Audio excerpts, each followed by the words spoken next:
Hey guys, right now I'm talking to the most interesting man on the internet. Now this man is so interesting because people don't even know who he is or what he does or how he runs it. Now what I mean is everybody you think you know is Scott Adams, oh he's a Dilbert guy. But I actually wasn't that into Dilbert until I read his book, How to Fail at Almost Anything in Life and Still Succeed. And I thought, this guy, he understands mindset, he understands persuasion, he understands the world more than pretty much anybody. And then I found his work writing about Trump, and I realized he sees things that nobody else sees.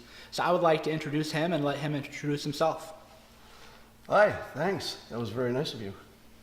So it's interesting because, again, people call him the Dilbert guy, and I go, how dare you? You know, which is kind of a good problem to have. How dare you call this comic of 30 years that's been syndicated worldwide and is recognized everywhere as merely just a comic? I mean, that's a good problem to have, but really I don't see you as the Dilbert guy or the cartoonist at all. You know, in my mind, I've always been an entrepreneur. And so my personal view is I didn't have any walls, just Dilbert was the thing that worked first and best. Now, what I think you're really good at, and that most people don't understand, is you talk to all these people about Trump and persuasion.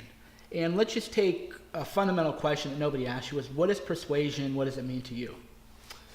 Persuasion is, for me, it's the entire universe that goes from advertising to, marketing to hypnosis, all the way to brainwashing at the far end. And it's all the tools that are a little bit common, but it's the full set of tools. Including, for example, if you want to look right now, either he is doing it or I'm doing it. There's unconscious mirroring going on now with body language. Maybe you want to tell them about that? Yeah, so one of the techniques in hypnosis is that you want to pace people or match what they're doing. And it doesn't matter what you're matching. It could be their position, it could be their breathing, it could be the types of words that they typically use, that you would copy them. But once you copy somebody long enough, they start feeling comfortable with you and they start thinking that the things you say make more sense than they used to. Because, hey, it's like it's almost coming out of my body. This person and I are on the same wavelength. Which is what people call building rapport. We often hear, which is why I love what you do, is we all hear these things, oh, you got to build rapport with people. You're like, yeah, I'm going to go build rapport with people. What does that even mean? Well, if you're mirroring a person, you're mirroring their body language, mirroring the way they talk. Now you're building rapport because they think, oh, I'm looking across from somebody just like me. Yeah, and it's slightly different than trying to make them like you. All right, so that would be, a whole different set of tools, which is useful too. I mean, people will be more persuaded if they like you, but that would be slightly different than the pacing and leading and the mirroring. And you learned all this, studying hypnosis? So I studied hypnosis when I was in my 20s, and that gave me interest in the field enough that it's been a lifetime of observation and study and practice. And when you studied hypnosis, do you see Trump doing these same things? I see in Trump the best skill level I've ever seen as a persuader. But not only does he have the techniques of a good marketer, a good salesperson, but he has the whole Trump persona, and that's powerful. And then he has the ability to say almost anything without shame and without fear of consequence, apparently. So those are very powerful tools. And his consistency and his unwillingness to apologize, for example. Most people see that as a flaw. But in the world of persuasion, you eventually convince people that there's no point in asking you to change because you don't apologize and you don't change. So to the extent that he can create that sense in other people's minds, it's a great negotiating advantage. Well, there even have been some studies where you have a confidence bias. So you'll take a guy come in and you'll say, how long is this line? And he'll say, oh, here's how long it is, he'll measure it. And then there's two other people at the table who are there to rig the experiment. And they'll say, no, that's not how long it is. You can give a person a ruler, and they'll start to doubt themselves. And I think that's when people think, well, you're wrong. If you don't admit it and you keep going at it, you force the other person to question themselves. Yeah, there's someone in my life that I won't mention who sometimes will say an untruth with such confidence, and it's a ridiculous truth, that I find myself questioning whether it's real. And you almost find yourself saying, it's not real, but I feel like I have to act like it is. And so it just splits your brain in two. There's a rational one saying, that's not real, and then there's an irrational one saying, well, let's pretend it is. So you get that going. Well, and that's what Trump does, I think, and what you do and other people do is you bring people into your reality. Steve Jobs did it, right? Yeah, Jobs was famous for bending reality, and he was probably the best persuader I've ever seen. The best example of that was when, if you remember, there was AntennaGate.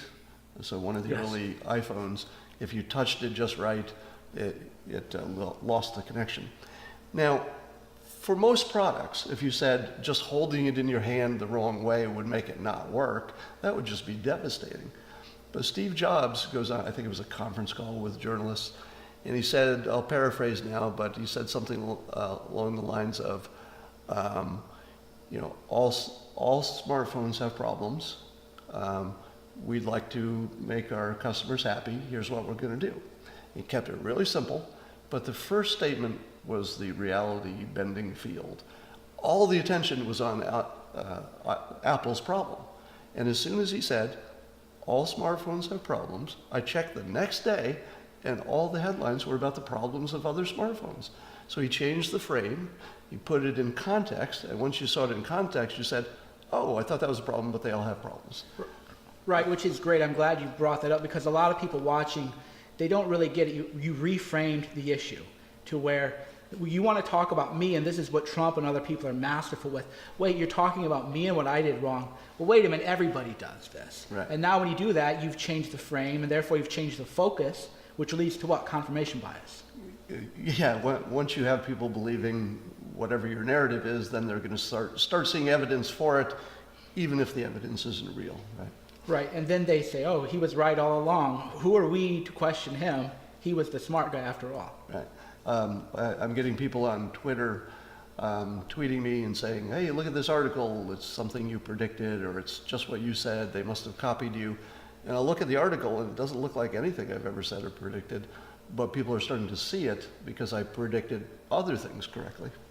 And people, they kind of impose their own meanings on what you say also. Yeah, everybody's got their own filter. My basic philosophy of life is that our brains are not designed for reality. All right, our brains evolved just to keep us alive. So you and I could have a completely different experience of reality.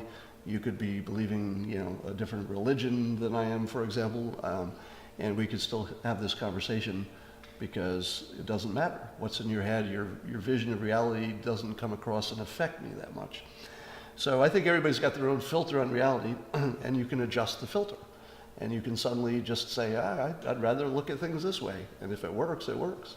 Yeah, I'm sort of the same way where I don't really care why something works anymore. I used to want to find this unified theory of everything, right? What is the theory of everything? And that's why I liked what you call it, the moist robot hypothesis. You want to explain that? So the moist robot idea is that humans are subject to the laws of physics, and that the things that are going to happen a minute from now are just guaranteed based on the millions of variables in the world. It has to happen. So we're essentially a complicated machine that just has biological components. And when you start seeing the world that way, first of all, it's disconcerting for some people because it eliminates free will and your soul and all those things. But like I say, it's not about reality. You can believe that reality if you like. But as a filter on life, if you just imagine that people are irrational machines that are reacting to stimulation in a way that you can learn to predict, because there's plenty of tests, we have lots of experience, we know if you push this button on people, they react this way, you get a better sense of prediction, all right? So the worst thing you can do for yourself to make yourself crazy and unhappy is to imagine that other people are rational even some of the time, all right? I've dispensed with all that. People are irrational all the time, but sometimes it makes sense to you, but that's largely a coincidence. Yeah, one of the best things I did for my own happiness level was when I realized if I'm close, if I'm really on point, maybe 10% of what I do in my life is within my control. It's probably more like 1%, and I found out that I became much happier because I realized that sometimes you hit the right odds, sometimes you don't. And that's why I liked your book and what is different about your book than everyone else's. I'm tired of books saying, if you want to succeed, you need passion and purpose and vision. Where you say, there are rules governing the world, you want to play the odds, but luck ultimately is going to be a large determinant. Yeah, so in a way I took the same science, if you can call it that, for investing and just moved it into your personal life. All right. An expert at investing would tell you, don't pick this one stock and put all your money in it. That would be like having a goal.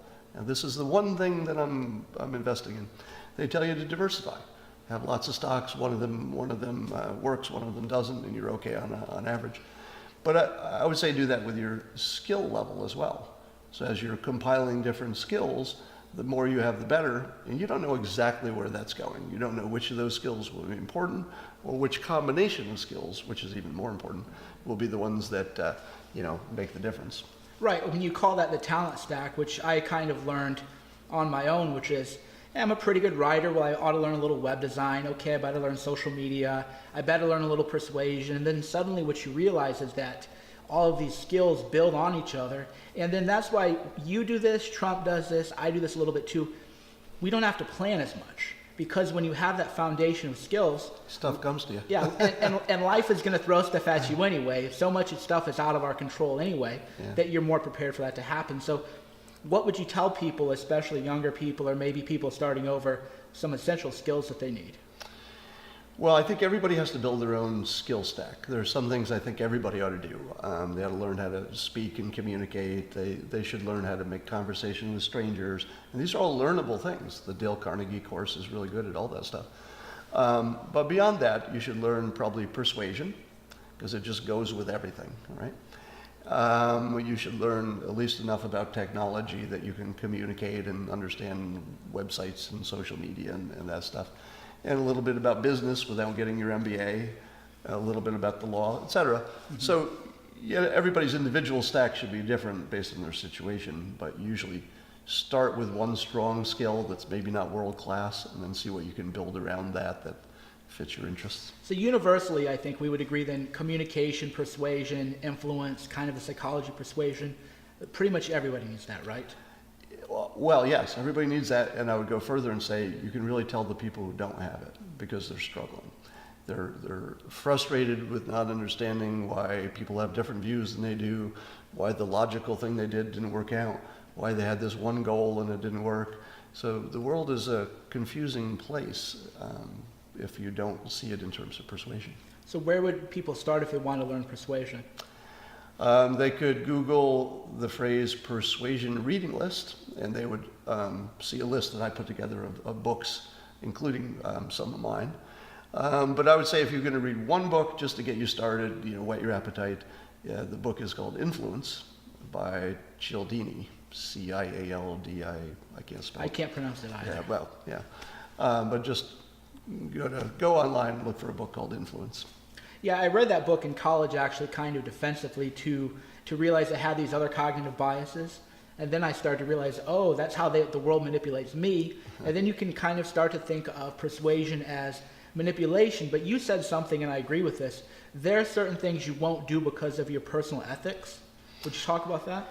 Yeah, once you improve your powers of persuasion to a certain level, you feel like you can almost convince anybody of anything if you have enough time. You just need their attention long enough to do it. And clearly there are things you should not be convincing other people to do. Something that's just good for you, for example, and just not good for them. And then things you don't know if it'll be good. I don't want to convince somebody just because I think it might be good. I want to be pretty sure. So unless something is unambiguously good for the world, I would prefer not using my persuasion technique. Now, do you see people using their persuasion for evil? Yes, I do. Let me give you a dangerous example, I guess. The biggest tech companies in the world, you can name them off, Apple, Google, whatever. They all have a similar and disturbing business model, which is they need to disturb you and get your attention from the other things that you would rather be doing, perhaps. But they use science of persuasion at a deep level. I mean, they're actually A/B testing. Did this headline get you? Did this one? Did this beep? This app? This beep?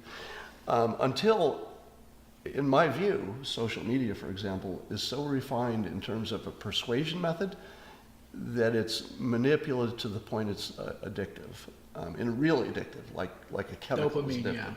And I can see it in myself. I mean, I'm completely aware of the influence, and I actually sometimes will have to create a second conversation in my head where I'm saying, put it down, who's in control, put this down, move your hand, put it down, put it down. And that's somebody who's aware of the technique, right? Imagine somebody just saying, well, I think I just like social media. Right. I mean, I know this isn't coming from me. Right. This is coming from Google Right. and Apple, and they're freaking scientists who are so smart, they can make me do anything with my hands. They're making my hands move the way they want. They're making me do this. And once you realize that, you have to pull back. But it's also why, I would put, a pretty strong box of ethics around my own motions, because I don't want to turn somebody into a button punching zombie. Yeah, at Twitter, I used to get that way where you get that high, that first time you get the 1,000 retweets, you're like, wow. And then I realized, okay, I'm defining my own identity based on social media likes. And that's what I like about your work. So let's talk about that a little bit. So one way to free the addiction is to not define your identity based on these dumb likes.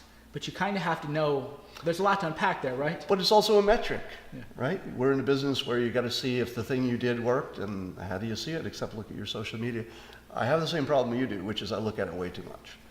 But there's also something about the immediacy. I respond to tweets almost right away, that I think helps build an audience too. So there's That's that how I balance. rationalize it. I rationalize it, it's personal branding. Yeah, all right. If you're watching Engagement. this is two people who understand rational thought, and they know they're not doing it. But what option do we have, really? Right. Like, we have to live in the real world, and we recognize when we're rationalizing, but it doesn't allow you not to do it. You don't Yeah. have that option. I'm engaging with my audience on social media because I'm building my personal brand, and that's going to lead to, this, that, and everything else. Yeah, I think the unethical thing I see online that I really don't like is the fear-based marketing. Oh my God, you have this problem, you're going to be broke, now buy my $1,900 how to get rich on the internet scheme, and using sales funnels, and you better act now, within 45 minutes you're going to lose it. I really don't like that kind of marketing. Nobody likes it, but it works. That's Yeah. But I won't do it personally. so you just say, based on that appeal, I'm going to reject you. That's a matter of my ethics, yeah. Because I think that, But if you need an iPhone, yeah. sometimes you just need an iPhone. You got to buy it anyway. I don't like the idea of conning desperate people and selling people false dreams and false promises. That just doesn't resonate with my own personal values. Yeah, there's a limit, but on the other hand, we're all marketing something, right? Yeah. So everybody's selling. But you feel good about what you do, though, right? I try not to market anything that I don't think is worth having at whatever the price is. And usually it's free in my case. But you wake up and here's what I notice that's different about you than most people. I've been around the game. Your marketing is on point, but it's invisible. Most people don't see it. Most people who market, they burn out, and I think that's because they don't feel good about what they're selling. Like, I feel great about what I do. I wake up every morning like, yes, this is great, I can't wait. And you look great, you're running the game still, your energy's high. So what I like these days, and I think this is more a recent internet phenomenon, is that marketing has kind of morphed into usefulness. In other words, so my form of marketing right now is that I blog. I don't really get paid much except some advertising revenue. It's kind of trivial. But everything I'm blogging about now is persuasion, which is useful. You can take it right off the page, apply it to your life. So that should, by theory, make people have a good feeling about me and be a little bit more open to seeing something else I've produced. So that's marketing that is as ethical as you can get. I'm just doing something for you. Likewise, I'm working on a startup. Our marketing will be that this is useful, and we're really about utility. Yeah, I like that's the way the marketing is headed towards, that kind of Seth Godin model, which is deliver value to people, don't hustle them, don't rush them through these annoying sales funnels anymore. Plus, you're not going to get the right customers. So back to being, am I ethical or not, is the kind of people you run through sales funnels are idiots anyway. And I happen to like the people who like my stuff. I get to, the people who find me, I don't hustle them, so I tend to like them. So I think liking your customer is good. See, but you have this weird balance, right? If you think your product's good, and you think people are better off with it, and we sort of all do, Right. and you have a choice of, do I put the burnt orange button there that says buy it, or Right. do I do the green one? But I know the burnt orange is 13% better clicks. Right. I'm going to put the burnt orange. Right. I'm not hurting anybody, am I? But No. I'm still sort of manipulating them through the funnel. I don't personally use manipulation as a descriptor of anything. because we're all manipulating everything all the time. It's sort of like air. If you have evil intent, then people are going to say it's manipulating. But most of us don't. Most of us are just trying to make a living, and we think we got a good product, and we think you'd like it if you bought it. And you mean well. So you said something earlier which you kind of live by, which is be useful. Maybe expand on that for people who want to think about how they should live their own lives. Yeah, I think this comes from my upbringing. My mother worked on, she grew up in a farm, and I worked on the farm a lot. And everything's about eliminating wasted anything, right? Everything's useful. You got to use every bit of your energy in a productive way. So that just becomes part of you after a while. And I don't know if it's just me, I don't know if it's men in general, I don't know if it's people in general, but I feel biologically most in tune with my nature when I'm useful. And I could make an argument that men have evolved as sort of I hate to say this, but a service class for in the service of reproduction. All right, so we're not the main actor. We're the server bringing the food. And whether you're actively doing something for reproduction or actively helping people in the world, which indirectly helps, it feels meaningful in a way that other things don't. So would you say now meaning more than money drives you? Well, I can say that now because I have enough money. So Right. yes, I wake up every day, and I'm usually working anywhere from 4 in the morning, 5 in the morning. Usually I start. I work on weekends most of the time, and every penny I'll make for the rest of my life will be spent by someone else, because I have enough for me. Like I couldn't spend it probably if I tried. It would bore me trying to do it. But I can't imagine not working at any age until I'm unable, because the amount that I can produce in economic value is, as much as a village. So how do I let the village starve so I could sleep in that day? Right. Like how does that feel right?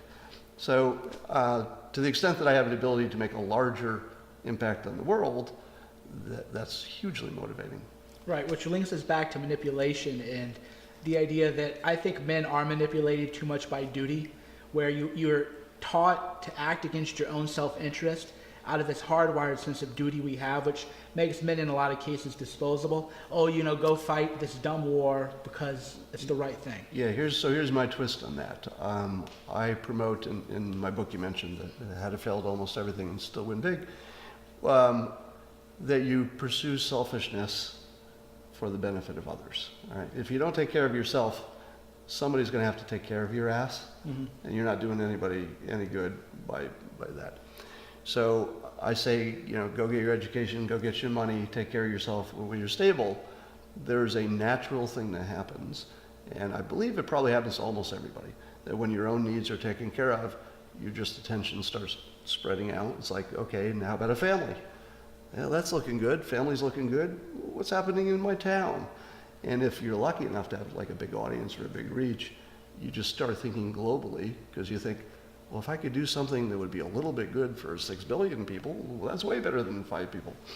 So I think some of that just happens. You look at Bill Gates, right? Started as the most capitalist person in the world, but fairly early on, I think he always planned this. He knew that this would just reverse, and he would be 100% externally focused when he got everything he needed. And aren't you glad he did? I mean, he'll do things in Africa that you couldn't have done if he hadn't been super selfish in the beginning. Yeah, I've sort of gotten that way where I lived a very sort of self-indulgent life of hedonism and every kind of debauchery people could imagine. And now I wake up as I'm like the most boring guy. I have this reputation on the internet. Like, man, if you saw how I live my life. The ordinary day. Yeah, you wake up, you work. I'm not going out doing things that people would consider whatever, hedonistic. I'm just trying to help people every day of my life. And that certainly has changed. I think the issue, though, is a lot of young people, especially young men, aren't taught you got to kind of take care of yourself first. You got to do yourself first. And that's kind of the manipulation I see. You hear people say, for example, man up. But there's no sort of, I don't want to get you into whole gender controversy, but you hear people a lot of times say, man up, man up, man up. And we don't hear enough people saying, hey, why don't you figure your own life out first before you have to man up and take care of the family and the tribe and everyone else. I go so far as to say it's possible that marriage is the biggest problem in the world, but it's invisible because we're all sort of primed to like it. And historically, it had its purposes, and you know, people understand that.